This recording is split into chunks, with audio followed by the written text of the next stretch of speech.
অবিশ্বাস্য এক ম্যাচে আবারও জয়ের মুখ দেখল রংপুর রাইডার্স। নিজেদের শেষ ম্যাচে বরিশালের বিপক্ষে অসাধারণ এক জয়ের পর এবার খুলনার বিপক্ষে হারা ম্যাচ জিতে গেল গ্লোবাল সুপার লিগের চ্যাম্পিয়ন দল রংপুর রাইডার্স।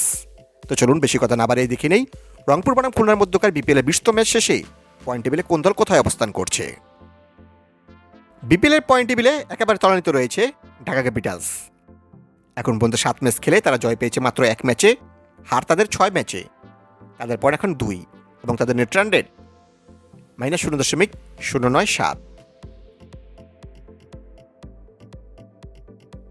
বিপিএলের পয়েন্ট টেবিলে 6 নম্বরে রয়েছে দুর্বার রাজশাহী। এখন মধ্যে 6 ম্যাচ খেলে তারা জয় পেয়েছে 2 ম্যাচে, হার তাদের 4 ম্যাচে। তাদের পয়েন্ট এখন 4 এবং তাদের নেট রান রেট -2.117। বিপিএলের পয়েন্ট টেবিলে 5 নম্বরে রয়েছে সিলেট স্ট্রাইকার্স। এখন পর্যন্ত 6 ম্যাচ খেলে তারা জয় পেয়েছে 2 ম্যাচে, হার তাদের 4 ম্যাচে। তাদের পয়েন্ট 4 এবং তাদের নেট রান রেট -1.254। বিপিএলের পয়েন্ট টেবিলে 4 নম্বরে রয়েছে খুলনা টাইগার্স। এখন পর্যন্ত 5 ম্যাচ খেলে তারা জয় পেয়েছে 2 ম্যাচে, হার তাদের 3 ম্যাচে।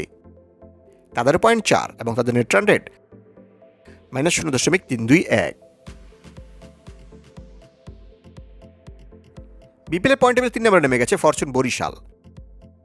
এখন পর্যন্ত 5 ম্যাচ খেলে তারা জয় পেয়েছে 3 ম্যাচে, হার তাদের 2 ম্যাচে। তাদের পয়েন্ট এখন 6 এবং তাদের নেট রান রেট +0.868। বিপিএলের পয়েন্ট টেবিলে 2 নম্বরে উঠে এসেছে চট্টগ্রাম কিংস। এখন পর্যন্ত 4 ম্যাচ খেলে তারা জয় পেয়েছে 3 ম্যাচে, হার তাদের 1 ম্যাচে।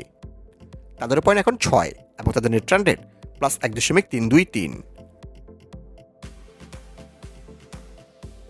এবং যথারীতি পয়েন্ট টেবিলে 1 নম্বর স্থানটি এখনও ধরে রেখেছে রংপুর রাইডার্স।